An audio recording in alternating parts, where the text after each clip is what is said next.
and how many of you listened to the news or the weather last night? Yeah, so kind of thinking, uh-oh, it's going to start really early in the morning. What will the roads be like? But you're here, so that's awesome. And the topic that we're going to talk about is avoiding burnout and staying energized. And I just wanted to take a few moments. What was it about this topic that caught your attention? So if I could just hear from a couple of you. I'm an HR director in EMS, and so we have a lot of folks who are struggling with burnout and don't really have a lot of outlets for it, so I'm looking for some creative ideas to kind of get them just some additional resources. Okay, great, yep. I think everybody's being asked to do like more with less resources, so it's really hard to, keep up with that without, kind of feeling burned out. And, as a leader of a team, I'm interested in learning more how we can do that. Okay, one more, yep. We have a few employees who I think this is like their first full-time job, and adjusting to that sort of schedule and maybe feeling like the schedule is more than typical when it is quite normal. So just trying to figure out how to appreciate the time they are putting in while still, obviously getting enough for the business out of these positions. Okay, good. So I'm going to actually start with this whole concept of energy first. And so this was a really significant kind of aha for me years ago when I started really getting involved with leadership development. And it was the power of full engagement. And it was really talking about leaders are stewards of organizational energy. So we tend to think of leaders being responsible for managing time, managing resources. And it was really this whole perspective of leaders are stewards of organizational energy. And so how many of you are in some kind of formal leadership kind of role that you may influence other individuals? Okay. So you want to think about just sort of, what is that energy that you bring to your team, and not necessarily focus on just the time management perspective. And I think we've caught some of the key themes in terms of we have to do more with less. And so how do we really do this? So this concept of energy, I want you to think about it. And so if you look at the dynamic, so listen to these words. So if we have high positive energy, we are invigorated, confident, challenged, joyful, and connected. And so that's really where we want to get at, so from a full engagement kind of perspective. So how many of you feel high positive energy? Individually, sort of? Okay, so how about your team? So if you were trying to assess your team, how would you score them? Now let's look down here. Low negative, depressed, exhausted, burned out, hopeless, and defeated. So how many are working with teams that are more in this low negative perspective? Not quite, sometimes, maybe. How about you, yourself? Sometimes. And then look at high negative, angry, fearful, anxious, defensive, resentful. And then we've got over here, low positive, relaxed, mellow, peaceful, tranquil, serene. How many of you have teams like this? You do? So it's kind of like, okay, how are we going to get this team to be motivated to really achieve the goals that we want to achieve? And so this concept of energy is really important if we think of the power of full engagement. Imagine if we had everybody in this high positive kind of perspective. So now is the moment. Susan mentioned we're going to make this interactive. So it's really about you, so that you have some conversations with individuals and that you start to sort of become more self-aware of where you're at and where your team is at. So I want you to think about, when do you feel energized and why? So take a moment in small groups of 3 and just start to think about, when do you feel really energized and why? What's going on? Okay, now you guys get to interact. Good morning. Good morning. time of day would have been and what. Yeah. Or after lunchtime. Right after I take my first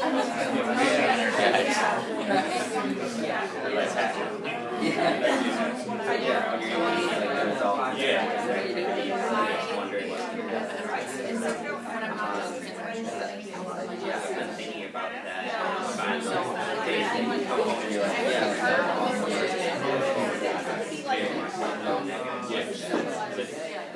A down day.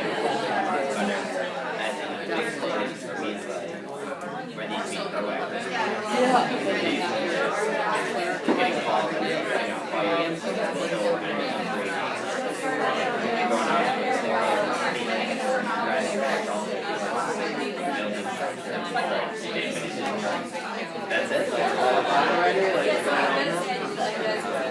Yes, I found that more control I have over one another. Yeah, I have some similar Yeah, jobs. So I have the same Yeah. both in my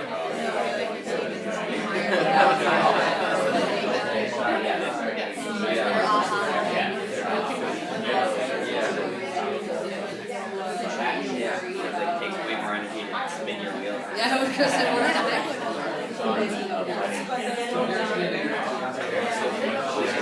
Yeah, you definitely need more context when you say that. Yeah, me too. Doesn't everybody? Doesn't everyone just hang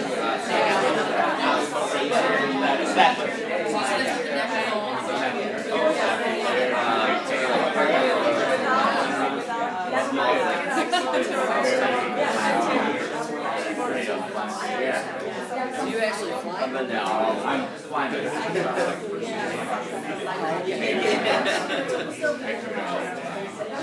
Okay, so I'm going to put that conversation on pause, but I have to say from observing the dynamics, you guys were pretty animated and pretty energized. So, sort of keep that feeling that you have. And, keep reflecting on that aspect of, when do you feel energized and why? So really getting at the why behind it. So I think if many of you are familiar with the Gallup organization, so how many of you struggle with workforce engagement?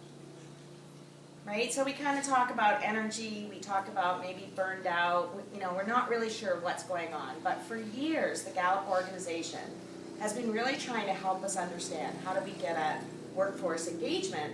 And so passionate people, so again, connect that kind of concept of energy and passion. Passionate people drive teams forward. And it's well documented that if we can get passion, we get engagement, and engaged people will inspire innovation. So how many of you are trying to innovate, create change, lead change, really try and get your organization ready for the future? Right? So, and this is just leading change is a huge opportunity and challenge in terms of trying to move the masses. And so highly engaged employees are much more productive, right, in terms of our output that we're able to achieve. So this is how Gallup organization has traditionally defined years ago. How many of you are familiar with this from a definition perspective? So engaged employees work with passion and feel a profound connection to their company. So, they have that loyalty. They're going to be wearing the brand image, the t-shirts, the logos, whatever. They drive innovation and move the organization forward. So then we have these other two categories. Not engaged, so essentially checked out. So they're sleepwalking through their workday, putting in their time, but not their energy or passion into the work. So they're still doing what you ask them to do. They're meeting all their goals, they're meeting all their objectives, but there isn't that energy, there isn't that passion. And then we have actively disengaged employees. They're not just unhappy doing what they're doing, but they're letting everybody else know how unhappy they are. How many of you work with colleagues that tend to be more actively disengaged? Sort of that negative. Now, you guys work together, so you may not want to raise your hands. Right? Because you want to be friends moving forward. Yeah. you should None sit of them are someplace here. else. So, what percentage of US workers are actively engaged? Anybody have a guess? You're gonna be shocked because only a third are engaged. 2/3 are not. They're either not engaged or actively disengaged. And so some of the data is showing millennials are least engaged. So that's a great opportunity for us as leaders. How do we facilitate? How do we connect? How do we really try and figure out how to influence that? And then if you're in some kind of formal leadership role, you tend to have higher engagement because you tend to have higher stakes involved. So now let's talk about job satisfaction. Yep. Is it possible it's the other way around, that the more engaged that you are, the more likely you are to be driven up the ladder? Like if you're actively engaged, are you more likely to become one of the managers or one of the... So that is a possibility. So you're saying at the level of a new employee as the millennial level, that if you're actively engaged, then you'll be promoted?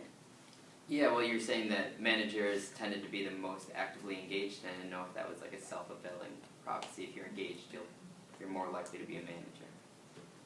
You know, I think from this perspective, this is based on the Gallup organization, just sort of their perception. I mean, I think if you look at their individuals that may be more engaged at certain times in their career based on their goals.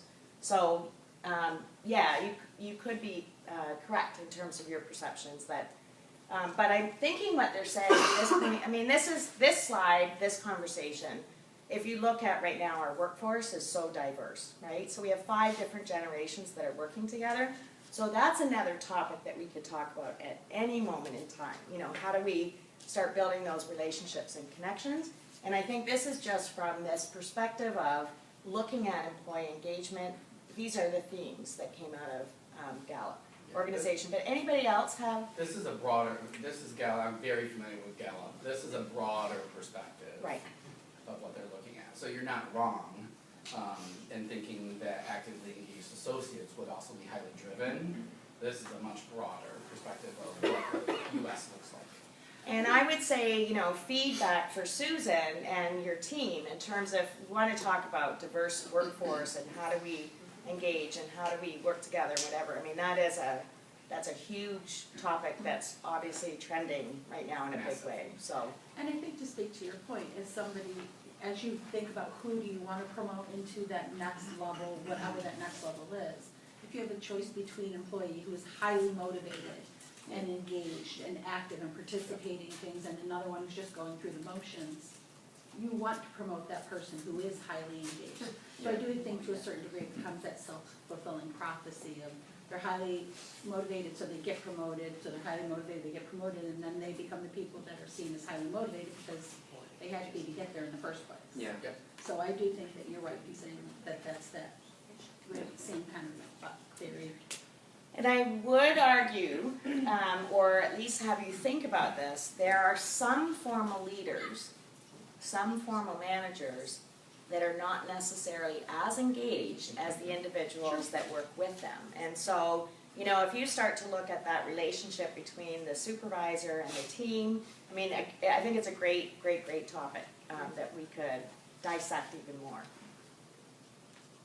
Okay, so job satisfaction, you know, very simple kind of definition, contentment, or lack thereof, arising out of the interplay of the employee positive and negative feelings, the emotional connection to his or her work. And so I guess I just want you to take a moment right now to think of, on a scale of 1 to 10, 10 being awesome, really satisfied with what you're doing at this moment in time, and 1 or 0, not so much. Just try and reflect on, so how satisfied are you right now in terms of your job, your work, your role? So think about that. So disengaged employees, so when we start to look at sort of this backdrop, look at the statistics, cost a lot of money. So just big picture from the United States perspective, we're losing so much money in sort of that lost productivity.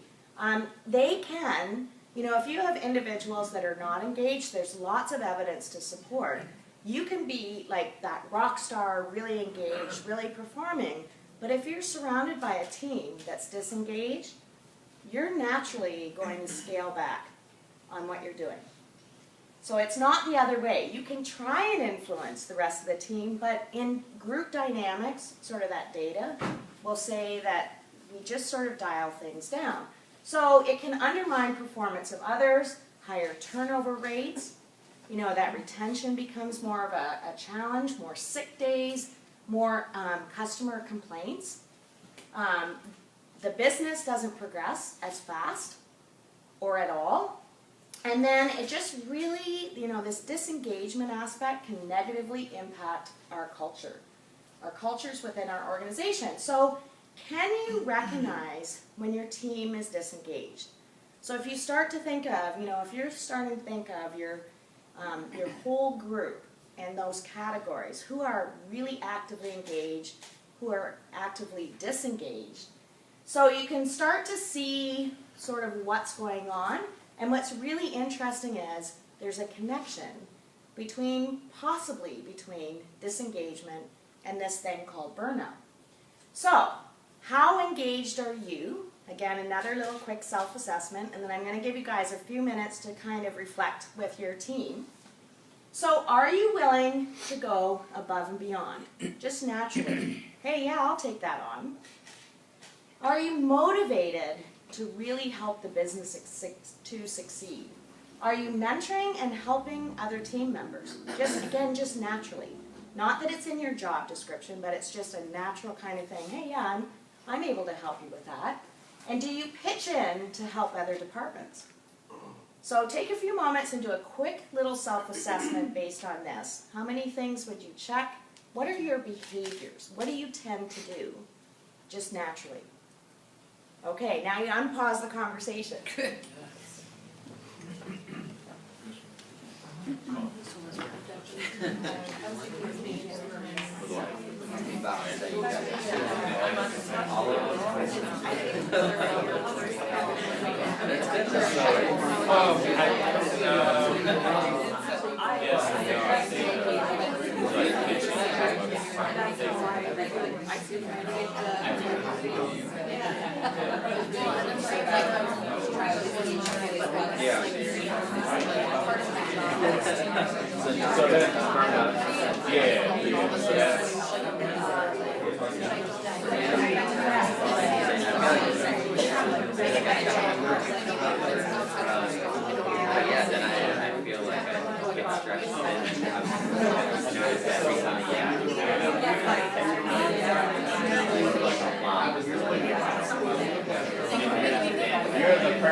Okay, so I'm going to pause the conversation again and just, remember, so leaders are stewards of organizational energy. So think about how you show up. When we show up after this session, how are we actually coming to our teams, to our peers, our colleagues, to our organization? So how do we present our behaviors, our energy in terms of engagement? So to be engaged, we need passion and we need energy. And so we've already sort of talked about, when do you feel energized? But I'm going to unpause the conversation again for a couple minutes. And what gives you energy? think of one or two things that really give you energy. Okay, go.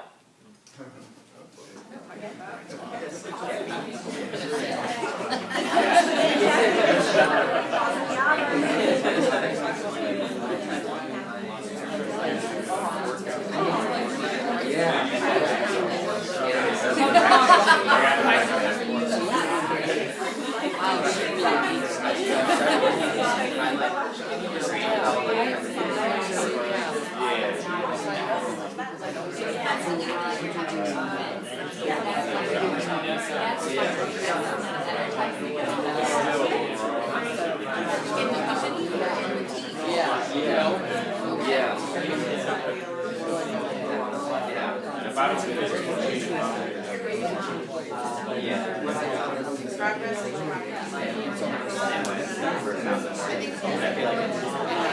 My bed's kind of over it. yeah. Pretty good amount. I find it very like 5 years.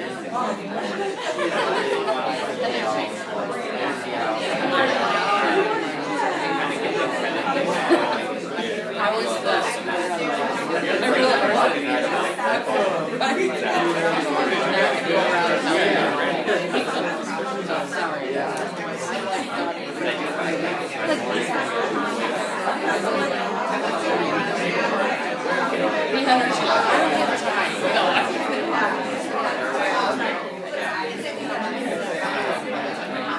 Okay, and so the next question is, how do you discover your passion? Sort of think of what is passion. So to be engaged, we have to really tap into that energy, that fuel, that source that we have, and we also have to tap into our passion.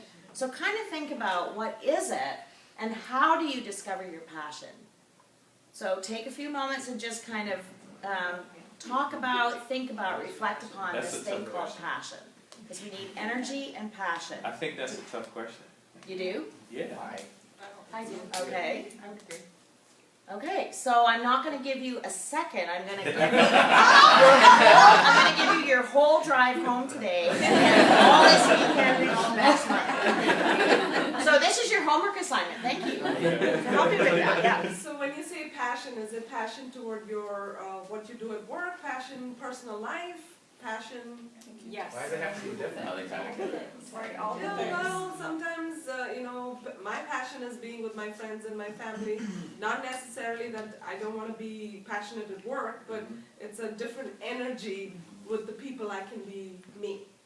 Okay, so there's a connection there, right? Though if you are spending time with your families and friends, then you may feel more energized. Yes. Right? So then you're kind of filling up your passion meter, energy meter, and you bring that to your work. Right? Yeah. So at least you're staying somewhat fueled. Yep. Yeah, I was gonna say, we had a conversation, I was talking about, if I don't get the me time that I need, whether it's, going out for a bike ride or doing something, the longer I go without doing that, the less energy I bring to my job or to other things in my life. So that passion is, what do I have to do to feel the energy that I need to do life? And we could talk about extroverts versus introverts, and so, extroverts will want to be around people, introverts will want to be alone and not around people, and so this whole thing about energy, passion, being engaged. So I started with this just so we could set the stage, because then we're going to dive into this thing called burnout. So we've already got the homework assignment, so for the next month or so, you guys, but this is hard, it is hard stuff, but I want you to think about it, because also if you're influencing your teams, it's important to spend some time to really think about this stuff, especially if you're helping to influence other members of your team. Okay, so now, perfect segue into avoiding burnout. So, burnout. So this is it is an emerging topic. It's very prevalent in a lot of different industries. And so high achievers are really passionate about what they do. They tend to work long hours, and I added here long weeks. You know, sometimes it is 7 days a week, nonstop. Yeah. And I don't really take, and actually I was talking to Susan just a few minutes ago, this whole thing, this whole slide, avoiding burnout, I was just gonna stand here and say, okay, here's your case study right here. But I'm not sure that would have been very interactive, but, so heavy workloads, pressure to excel, it's just that relentless, you know, pace of what we have to do. And the definition is, it's chronic, physical, mental, and emotional exhaustion that's associated with the intensity of stress. So again, chronic intensity at work, especially in occupations that are in the helping professions. So how many of you are in healthcare or in some kind of helping profession? This is Helping? yes, helping. Yeah, so it's not just healthcare, it's any time that we're working with individuals where we're helping to facilitate, you know, to help them in different situations. And so this is a big deal because we give energy, we give our passion, we give that emotional support to help others. And burnout, and I put here, often stems from your job, but we're going to talk about it's not just your job. So this is the big picture of life. You know, how are you designing your life? So anyone who feels overworked or undervalued could be at risk for burnout. And so it could be the office worker who hasn't taken that vacation. So how many of you have individuals that they think they're being that great employee, that team member, and they don't take their time off? We all need that time off, and sometimes we're guilty of that ourselves. A frazzled stay-at-home mom or dad, right? Trying to juggle caring for kids, housework, you know, keeping everything together, multitasking, and now we drop in aging parents. So we're set up for this thing called burnout, this chronic physical, mental, emotional exhaustion.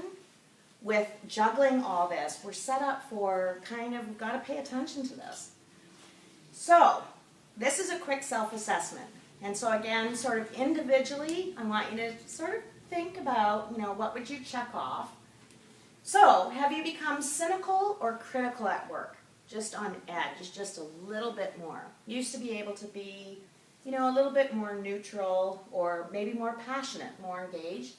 Do you drag yourself to work and have trouble getting started once you arrive? Have you become irritable or impatient with coworkers, customers, or clients?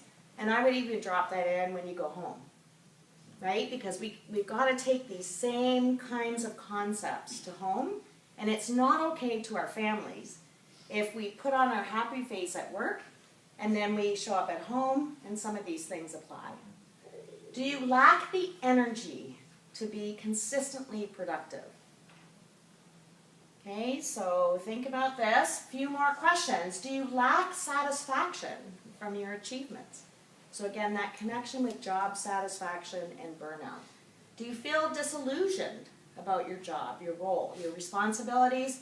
Are you using food, drugs, or alcohol to feel better, or simply not to feel? I had a big bowl of really not healthy mac and cheese the other day, and I said, this is my comfort food. I'm just going for it.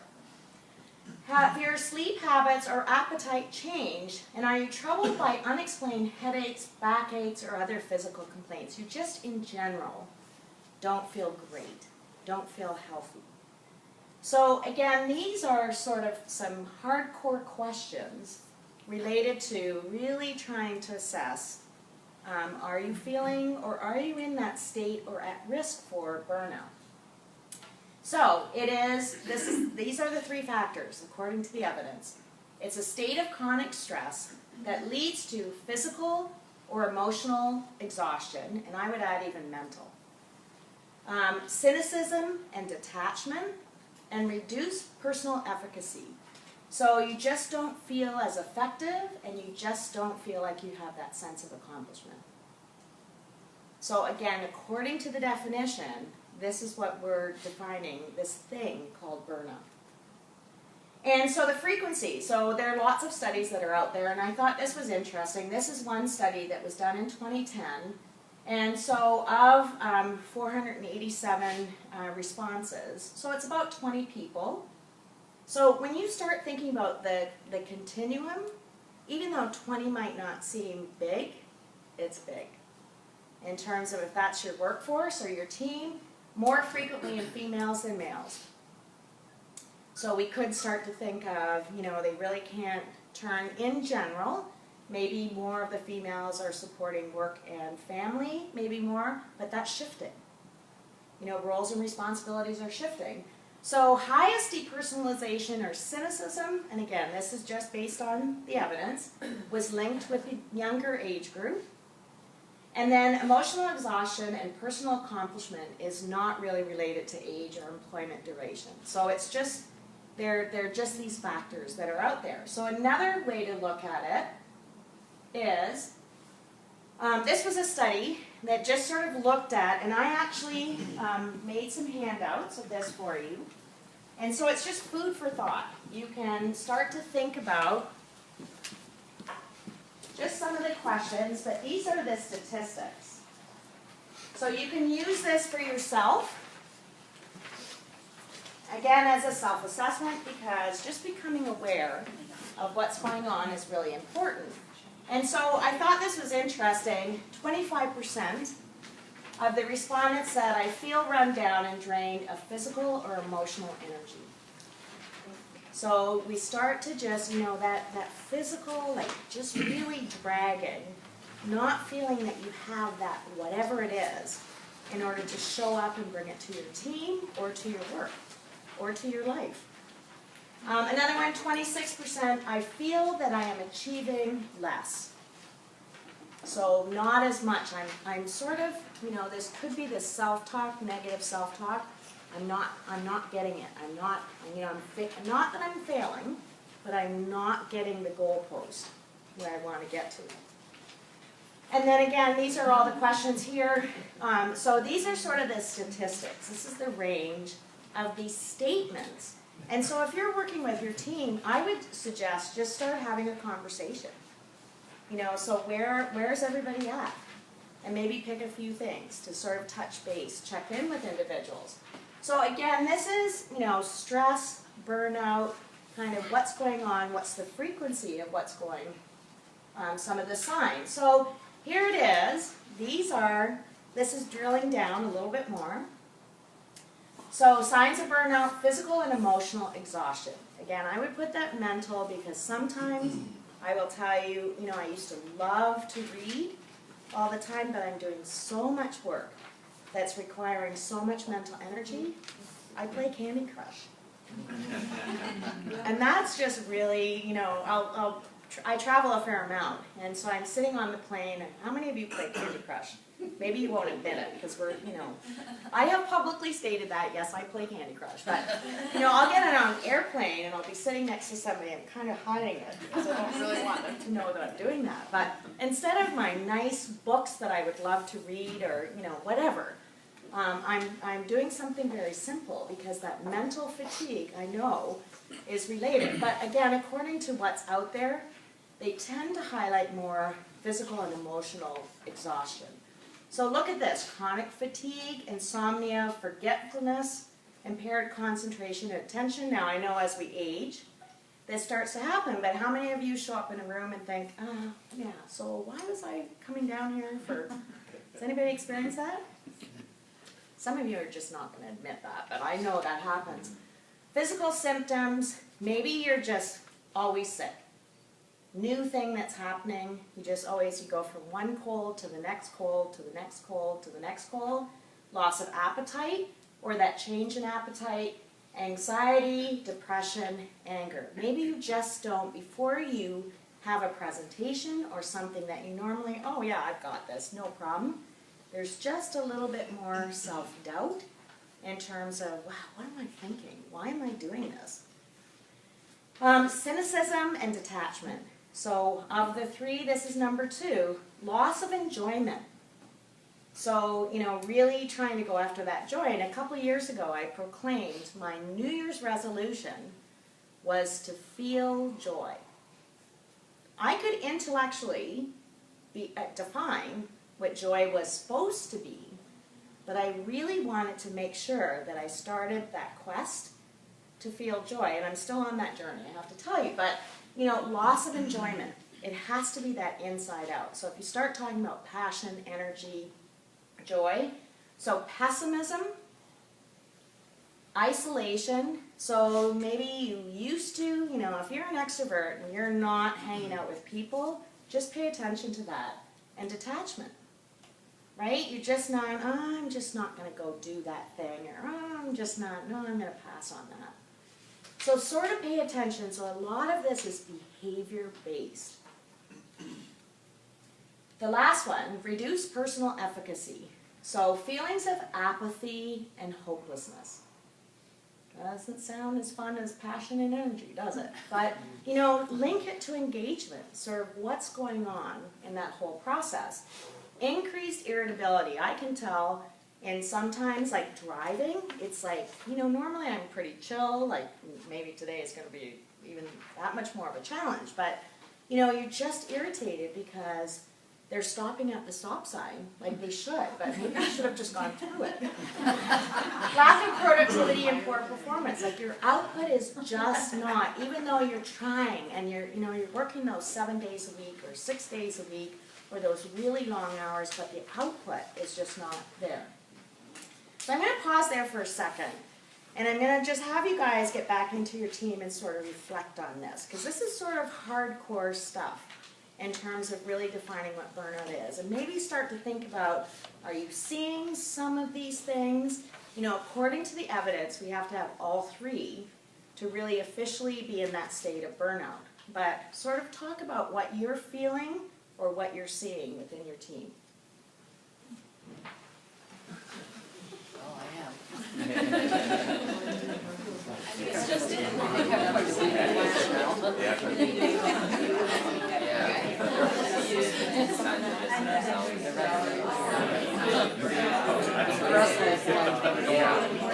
I'm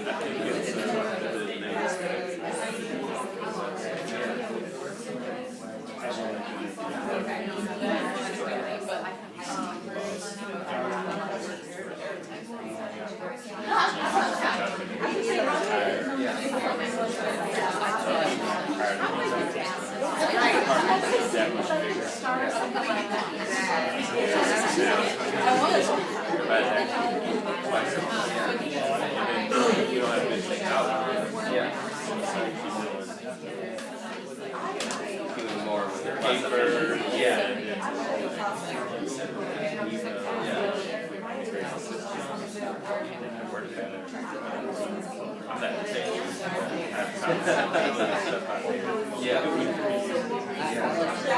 Do you see like showing like I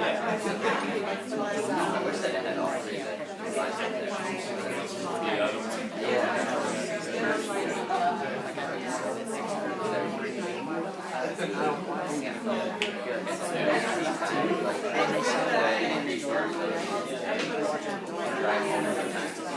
Way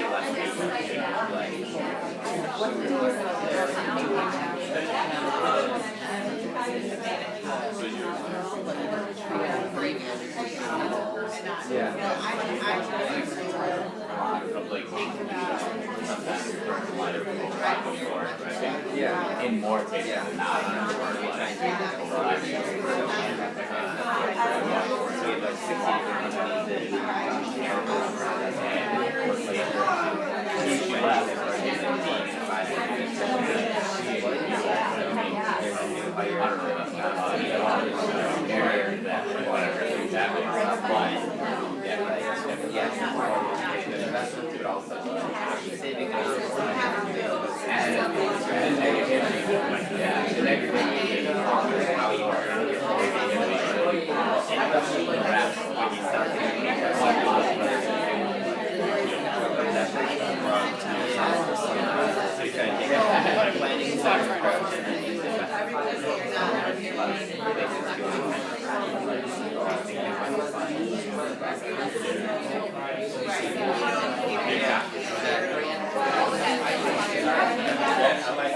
Okay, so if we can come back together. So imagine if I had started the morning out talking about burnout first and not passion, energy, Got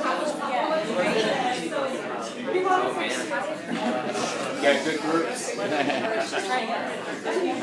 okay, so I was just saying that, imagine if I had started out the day talking about this stuff first, right? So we tried to talk about something a little bit more positive, the energy, passion, because this is very heavy stuff when you start to really think about it. And so I'm just going to give you a few moments to really look at this. There are real consequences of this condition. And it's not just impacting your job, it's impacting life. So it spills over, it's the whole person. But there's a lot of stuff that goes on, some negative impacts to individuals. And so we really have to, if we're starting to see that trend within our workforce, within our team, we really need to pay attention to that, because we're already saying we only have 1/3 of our workforce that's engaged, and now we've got this other thing that's starting to happen. And so it's also important to sort of make this distinction, even though we've said it's a condition of chronic stress, but there is a difference between stress and burnout. And so stress involves that too much, too many, too whatever, like just always going. So I think we all have, like, who's had moments when you felt those moments of, wow, I have a lot of stress on my plate, I have just too much, too many demands, whatever. But it's the chronic part that we really have to pay attention to. It's that relentless pace of stress, high anxiety that we're having people work under. So excessive stress, you're drowning. You feel like, oh my gosh, I've got so much to do. Things are spilling over on my plate of things to do. But you have awareness that stress is going on, right? You're in those high moments. Burnout is not about too much stress. It's about not enough in the right ways. So this is not a healthy kind of state or condition. And it's really hard, sometimes we're not aware of that until we have that education. What is it? So those check boxes, I'm just trying to have you start thinking about, we might have moments when, yeah, okay, I can check that box. But it's the frequency with which we have to get at how chronic is this state. And it's this feeling empty and mentally exhausted, devoid of motivation. So when we start to see maybe even somebody who is highly engaged, highly motivated, and something's changing, we might want to pay attention to that. Beyond caring, like you're just, apathetic, you're just there, you're blah, but something physically is going on. And so they don't really see that hope. They're kind of just like dried up. So they're devoid of that energy, devoid of that passion. Like they're really at a physical, emotional, mental state. And it's that chronic stress, that period. So again, this is something just to look at, comparing and contrasting. What are the two different things? But I want you to really pay attention to burnout. So if you're starting to think about how do you influence your team or how do you influence your own life, so we want to pay attention to that. So disengagement becomes a real thing. It's not just, that sort of Gallup study, but there's an underlying something that's going on. Emotions are blunted or just different, right? That continuum, helplessness, hopelessness, loss of motivation. So if you see a change in behavior or if you're feeling a change of behavior, pay attention to that. Detachment, depression, and the primary damage, even though we saw some of the physical symptoms, the consequences, but the primary damage is emotional. So what are we talking about? Passion, energy, engagement, a lot of that is emotional. And that's that fuel that we have to get at. And, it's just at that point of, wow, what am I doing? It just doesn't matter. So it's pretty heavy stuff. So causes of burnout. Has anybody felt like that ever? Yeah, I think so. You have a team member that might look like that, feel like that. So just want to make a distinction. So this is actually from the Mayo Clinic, which is interesting that, so it's work-related causes of burnout. And we're going to see that burnout is not just work-related. So it's the whole big picture when we start to look at this, but feeling like you have little or no control over your work, how do you solve that? Empower, engage, really help them to be part of the process. Lack of recognition or reward for good work, right? So if we're feeling a little exhausted ourselves, how do we keep giving that, that was a great job that you did, bringing that energy to our team. Unclear or overly demanding job expectations. Boy, if your team members really don't know exactly what they need to be doing, this is just another aspect of this. Doing work that's monotonous and unchallenging. Working in a chaotic, high-pressure environment. Talk about healthcare, right? So 7 days a week, 365 days a year, never turns off. So, burnout is trending definitely in healthcare, which is a big deal. And then more causes. Dysfunctional workplace dynamics. So, unfortunately, another not so positive trend is workplacebullying.institute.org will say maybe 37-40% of individuals have directly or indirectly been involved in bullying at work. So not a positive thing. So you have some not so healthy kinds of dynamics, and again, that chronic stress. Mismatch in values, right? So poor job fit, extremes of activity. One day there's nothing to do, the next day it's like, oh my gosh, how do I get this done? Lack of social support. And then I know, how many of you came to the session that the Chamber did on work-life balance? Did anybody come to that? So it's another big topic, right? So how do we manage it all? How do we get that balance so it's healthier in terms of the process? So burnout is not just caused by stressful work. I think it's really important to understand that lifestyle and personality traits can also add to that. And so what you do or not do in your downtime and how you look at the world can also be playing a role in this. And so, giving yourself that gift of leaving your laptop at the office. How many of you carry that laptop back and forth, right? So I tried it the other night. I left my laptop at the office, and it was a really weird feeling, because I'm thinking, oh, well, what if somebody goes in and takes it, and blah, blah, blah, and it's like, it's that security blanket, but let it go, right? Sometimes we need that. So lifestyle causes of burnout. Working too much without taking time to relax, go for your bike ride, socializing with family and friends. Those things that really give you that energy and passion. Lack of close, supportive relationships. Now again, maybe as an introvert, you have a few really close friends. Maybe as an extrovert, you like lots of friends. Doesn't matter, you can do it differently, but that connection, there's lots of evidence to support that having relationships and having connections, authentic connections, really are important. Taking on too many responsibilities without enough help from others. How many of you don't ask for help? When you get to that point, it's like, oh no, I can do this, I can do this, I can do it. So imagine if we just said, hey, I think I'm kind of drowning right now, could you help with this? Whatever. Wow, what a great feeling. Not getting enough sleep. How many of you are getting enough sleep? Good for you. Celebrate that. So am I assuming that the rest of you are not?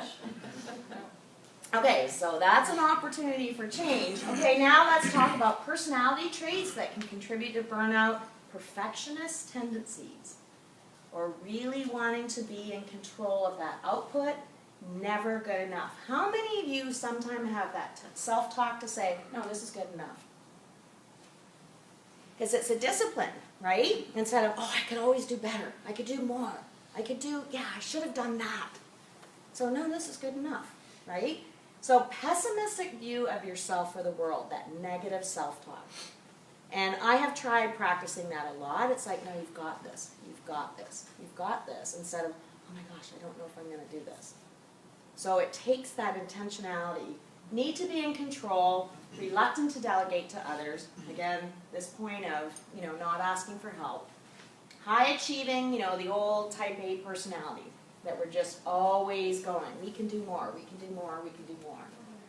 So, job dissatisfaction, here's another definition, I just started to look at, connecting the dots. Job dissatisfaction and burnout could be related. Even though we're saying burnout can also be, there are other factors that contribute to that, but if somebody is just really unhappy in the role with the fit that they're in, they really seem dissatisfied, there is a connection with burnout. So, cases of, or causes of job dissatisfaction, lots of causes, but what's interesting is lack of meaningful work. And opportunities for growth or incentives for meaningful work. And then, I just wanted to highlight again this work and life balance. So if you can keep yourself fueled on your life perspective, then maybe you're going to be better in your work perspective, and vice versa. So potential solutions for combating and preventing burnout. So let's move into this. So here, I thought this was kind of interesting. It's this 3R approach. And recognize, so, part of the education process is just really understanding what it is. How do we define it? That's stress versus burnout. Reverse, so undo any damage. So if you're kind of thinking you checked off, of those 12 boxes, you maybe checked off about 8, you might want to pay attention to that. And start thinking about what are those things that you can try and influence differently.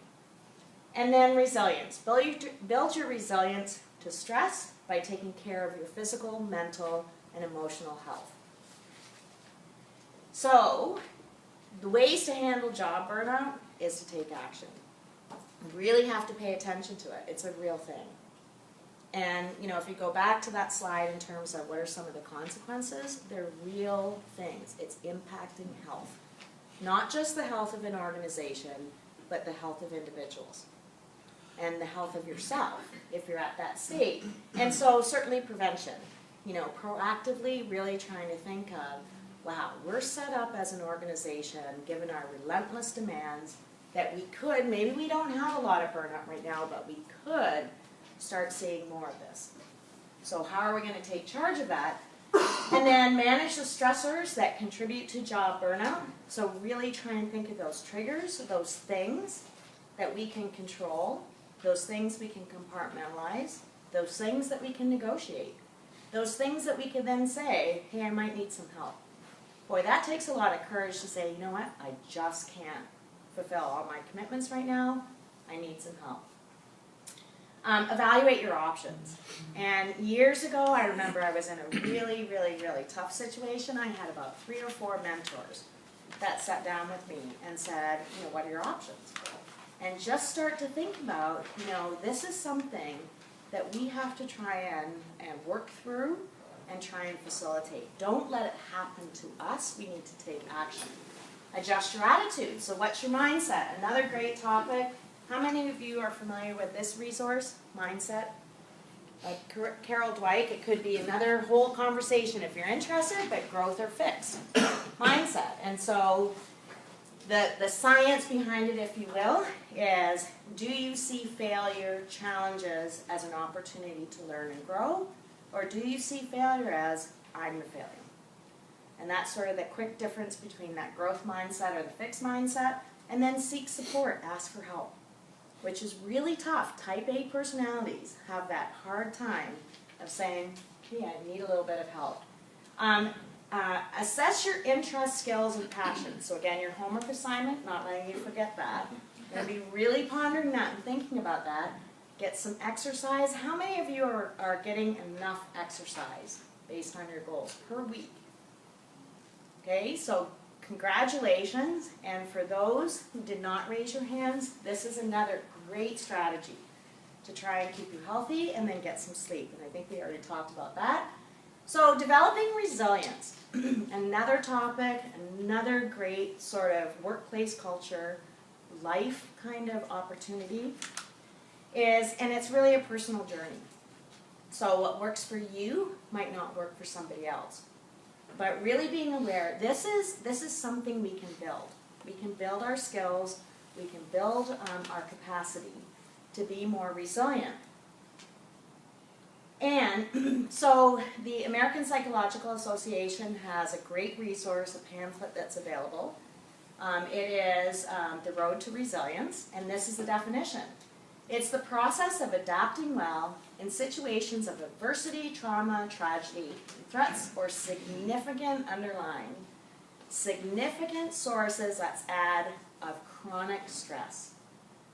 So, if you start to look at the whole package, if you start to tell your story to somebody about what's going on in your life and they're just kind of sitting there and saying, oh my gosh, wow. So it's bouncing back from difficult experiences. So yeah, we might all have some challenges, we might all have some roadblocks along the way, and the exciting thing is we can learn to be resilient. So these are skills that we can build.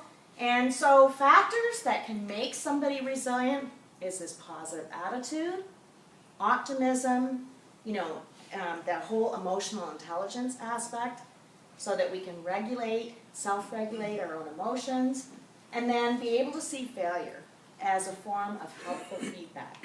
So again, lots of little topics. All these things we could take, these different topics and have another whole sort of deep dive into that aspect. But there's a lot of evidence right now. You can actually get a degree in happiness. And there's a lot of sort of neural leadership that's coming out. The neuroscience behind leadership in terms of what's the style, how can we really influence what areas of our brain are activated and deactivated based on those connections. And so it's really exciting to see some of that evidence coming out, but some of this positive attitude, optimism. So again, think of what's your energy? How are you really interfacing with your team? So strategies to develop resilience. So again, relationships matter. Make those connections. Maybe it's just a couple of really close colleagues or individuals, or maybe it's a lot. Shift your mindset. So really try and understand stressful events are going to happen, and how do we approach that from that growth or fix? Accept change. How many of you are always changing? So Monday morning, change. Tuesday morning, change. Friday afternoon, change, right? How many of you are? So change is here. It's here to stay. And so how do we get to the point that we're more comfortable sitting side by side with change? It's not that thing that's going to happen. It's just part of what we do. So how do we become more adaptable to that? How do we let go sometimes? Don't control the way it always was. Be able to move forward. And then look for those triggers. Maybe there are certain things, that fear of change. What are you losing through the process? So just dealing with leading through change is something that we can develop the capacity. And then how many of you are familiar with Stephen Covey's Quadrant 2 time management? So it just means that really focus on those things that are not urgent but important. So often we are dealing with those things that are urgent and unimportant. So how many of you are going to go back to the office and check your emails? Right? So now all of a sudden you're going to be responding to what everybody else is thinking is urgent and important, but how are you really driving what's important for you? So another thing, and this was something, wise wisdom, one of my friends was a pilot. And he told me at one point years ago, you need to make sure you put your oxygen mask on first. Right? Makes a lot of sense. So that whole self-care, I would ask you, are you really taking care of yourself? If you're not, this might be your opportunity to really think about it. I can't really, especially in helping professions. How are we helping others if we're not helping ourselves? So again, are we feeling fuel? Are we feeling energized? And so there are lots of different strategies that we can think of. So education. If we want to stay energized, really investing in education, you can do, there's a whole group, actually, the Powerful Engagement. They've gone into really assessing what's the organizational energy that they have, and you can go through sort of a quick energy audit. on a scale of 1 to 5, right? So where are you? 5 being, woohoo, I'm fully fueled. 1, I'm not. So mental energy, physical energy, emotional energy, and spiritual energy. When you start really looking at sort of those sources that you started to think about earlier. And then homework. I should have put that right here, homework assignment. But what makes you jump for joy and why? And then what motivates you? So really connecting with what motivates you. Intrinsic motivation, the evidence supports, that's the stuff we have to get at. Extrinsic motivation, short-term gain, it's the intrinsic. How do we build that culture of intrinsic motivation?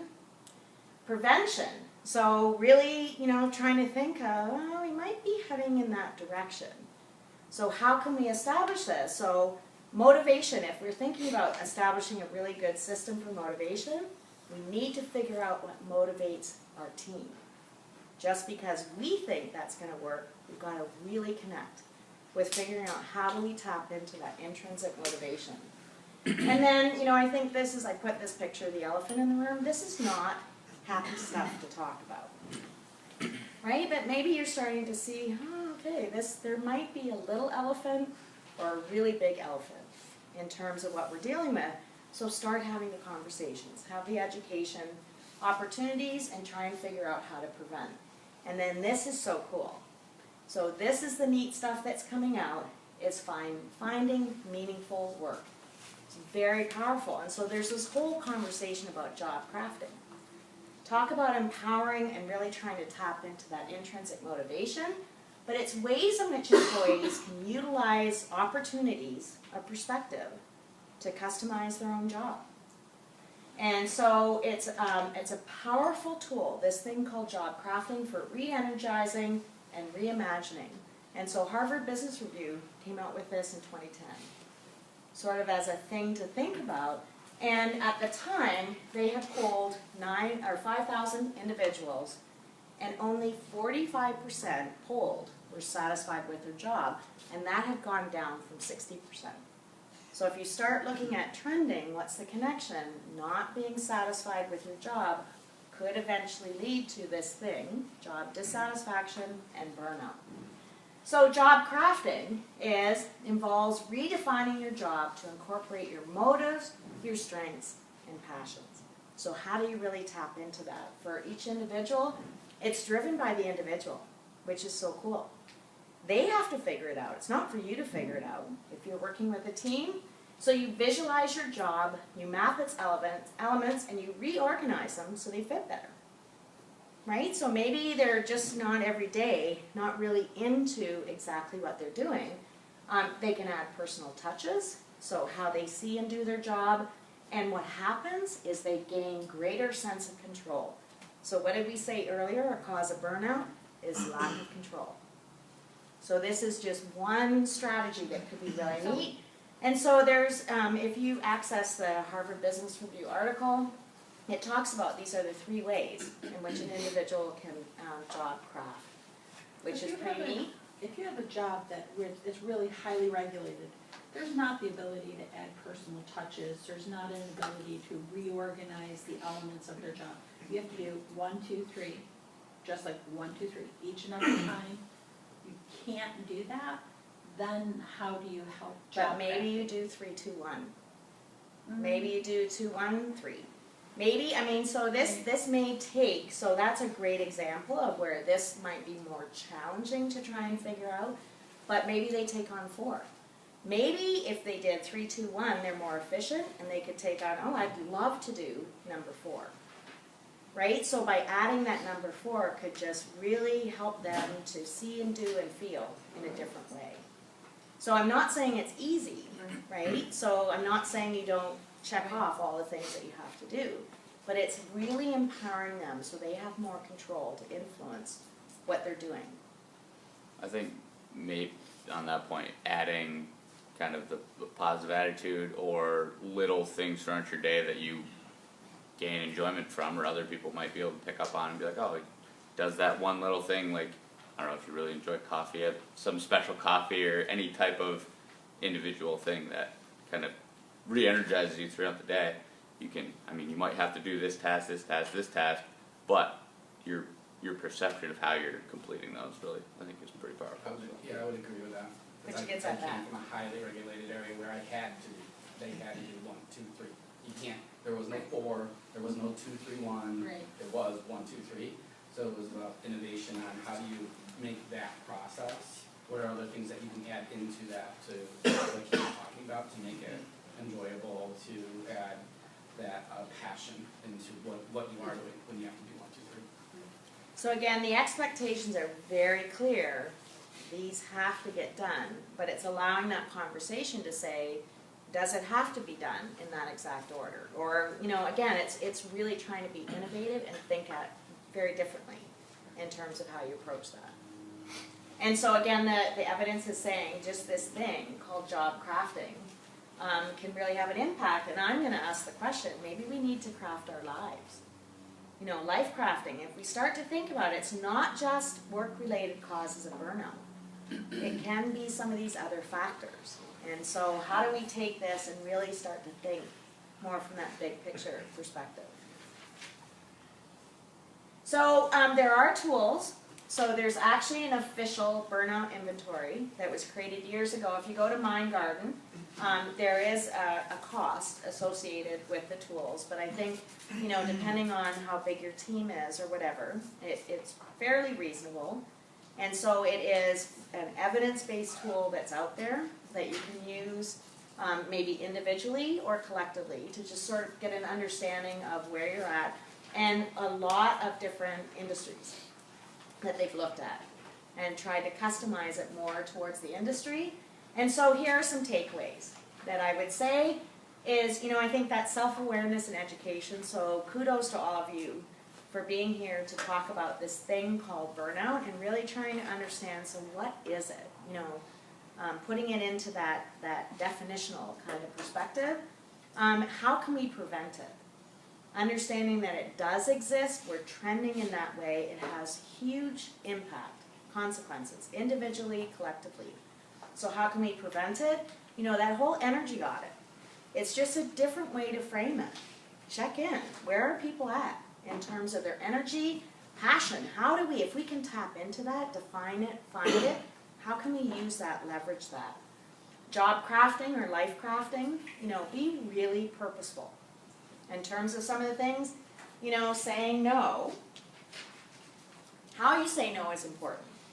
But, you know, saying no sometimes, because sometimes we're just, oh yeah, I'm invincible. I can keep doing this. Yeah, I can. Yeah, I've got a few extra seconds that I can, you know, take care of that. And then develop resilience.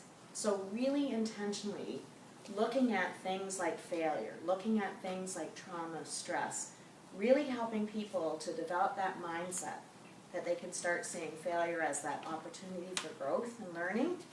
And then here's another resource, just one more. How do we reframe failure so it's failing forward? So there are lots of different ways that we can view that and develop skills. So now I'm going to open it up for questions, comments, thoughts, ahas. Okay, so now it's your turn. I think also to some degree, you just made me think about like the job crafting thing. I think so sometimes we get so mired in that this is how we've always done it, or this is how it needs to be done, and you know, my mind thinks like, okay, if you have to do 1, 2, 3, and you have person A, B, and C all doing 1, 2, 3, maybe person A is really good at number 1. You know, maybe they love it, so maybe we change the way the job actually looks, and person A does task number 1, and then hands it off to person B who loves number 2, and you know, sometimes we get so stuck in this is the way we've been doing that, yes, there are things that need to get done, but maybe they don't need to get done that exact way that we've learned doing it. And so the thought of standing back and taking time and energy to maybe look at how things are being done seems like, oh my gosh, how could I do that? Because we have too many things to do. And so investing in that time proactively to really sort of think differently. And so where you do that thinking, I mean, I do a lot of my best thinking, my most innovative thinking in the pool. My swim revelations, I always have one. when I get out of the pool. But if I'm not in the pool, then I start to lose that kind of source of fuel. And so I think that's great. It's just giving yourself permission, having the conversation with your team. Hey, just want to think about, is there another way we could do this? And sometimes, so there's a whole theory of positive deviance. And so sometimes people have already figured out the best way to do their work because they're out in the trenches and they figured it out. If we just sort of look at what they're doing and pull those ideas in, really connect with those ideas, we might really reinvent how we do a lot of things. I think on that constant feedback from teams to leadership and leadership down to say, this is working, this isn't working, what do we need to change? And with some leaders, you'll see them come in and try to change things before they even know what's going on. Like, oh, you're failing here, so you have to do it this way now, and forcing that on people, and that rarely ever works, if ever. So, kind of just having a slow change, and then everybody's kind of all in it because they feel like they kind of had their part. One of the greatest things I learned, through just really investigating leadership is the leader as the facilitator. And so really asking lots of questions and really engaging people. We don't have to know all the answers. We don't have to know how to solve everything. We need to know what questions to ask and how to ask the questions, and maybe to adapt our style with different people. But that's powerful when you start getting that engagement. And you can still absolutely get the outcomes that you want. It's just how you interface is very different. So it's one thing to be a leader and support your team in avoiding burnout, but if you're a team, how do you support your leader if you see them burning out? Like, how do you encourage them to have work-life balance if they feel like they're too busy? So you're in a situation, if I'm reframing this, you're in a situation where you're all seeing that your leader is maybe on this path.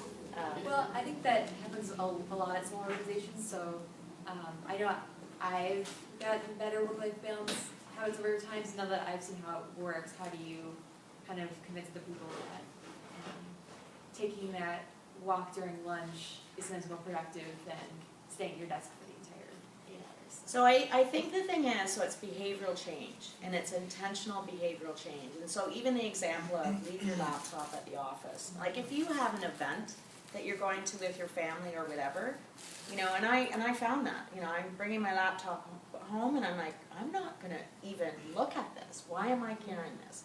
So I think it's pick a few things. Don't try and do a ton because then it becomes overwhelming. And these are habits or behaviors that we have to change. And so maybe it's once a week, twice a week, you say, no, this is non-negotiable, I'm going for my walk. And right, but when I go for my walk with my Yeah, I need like I think exactly. just starting the conversation and mentioning it and bringing it up, because they might be like, oh, I'm trying to do all this stuff, but I'm not getting it all done. You're really trying to overwork yourself, and you're becoming less and less efficient. And you're putting in more and more work. So, kind of explain, don't be like, hey, shut your phone off for 20 minutes at lunch, or like have dinner without. Yeah. with you and Right. say, let's just, let's, you've got we have things to talk about, let's go for a walk and talk about it. Well, walking may not be their thing though, but I have a really great team member who comes over to my desk a lot, seeing that I work a lot. And he comes in and he says, what can I take off your plate today? And that, I think, is the greatest offer that anyone can make to a leader who's feeling burned out. What can I take off your plate today? Because everyone needs a different outlet, and maybe walking isn't their thing. We should never think we know what somebody else's thing is. And also, sometimes it's more stressful, like not bringing the laptop home. I actually don't, I leave it in the car, but I bring it home and I feel better knowing it's there. But just in case. Saves you from driving it. It makes me less nervous, but I try and leave it in the car. I try not to bring it in the house. That's my boundary. But I think if you could say to the person, what can I take off your plate today? That might be a step. Sure, and I think, this even, again, depending on your relationship, so the leading up. So maybe you have a team meeting and you say, wow, I went to the session on, burnout, and, we talked about these things and whatever, and I realized I need to keep doing a few things so that I can be as productive as possible. And when I don't do these things, you know, I might look like I'm being productive, I'm not as productive. So I'm just wondering if anybody else is feeling that, right? Or you could do that one-on-one with your supervisor that you're working with. But it's a great thing, be bold, you know, go to your team and say, yeah, don't say you need to do that, but I just realized I really need this, so I can be as productive as possible. And so start creating that awareness, start creating that dialogue. Is there danger though? I mean, I have to say, I've been in meetings where those people who don't put in the time, who don't do stuff, are people that's like, I'm so burnt out, I don't have time, right? So there's a danger in doing that as well, and I'm also thinking if I went to my boss and I said, geez, you know, you seem a little tired. There's a danger in that as well. But you're saying you said you are looking a little tired. Correct, but it's based on the perception, well, you're right, right. But the danger is if I say, oh, I'm tired, I'm so, you know, I need to take some time for myself, does my boss perceive what I'm doing the same level that I do? So it's all about perception and awareness, right? Yes, perception and awareness, and I would also add performance management. So if you have expectations and performance is not there, that's a different conversation. Mm-hmm. That's between the supervisor and the individual. If it's truly, again, own it. If this is something that you take away and say, hey, I just went to this session, this is what I realized, so here's how I'm going to restructure. Maybe you might see me doing things a little differently, don't be alarmed. What I've discovered is this is going to keep me really productive. And if I keep trending in this other path, I'm not going to be as productive, and I really want to be as productive as possible for this team. That's a whole different conversation. And then the other is, if somebody is not doing the work, then that's performance management, and that's that separate conversation. But again, does that employee realize they're not doing it?